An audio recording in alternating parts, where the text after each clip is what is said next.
You're watching How Leap. Let's learn how to set custom notification sounds for individual contacts in Samsung Messages. First, open your Messages app, tap the three-dot menu in the top right and select Settings. Then tap Notifications. Next, tap Notification Categories or App Notifications. Here, select Messages or Conversations.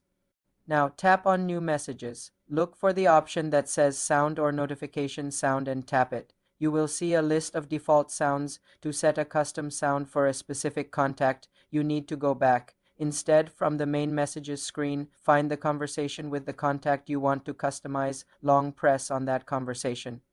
Thread until a menu appears. Tap View Contact or the info icon. On the Contact Details screen, tap Edit in the top right. Scroll down to find the field for ringtone or notification sound. Tap it. You can now choose a sound from your device's storage or select a default tone.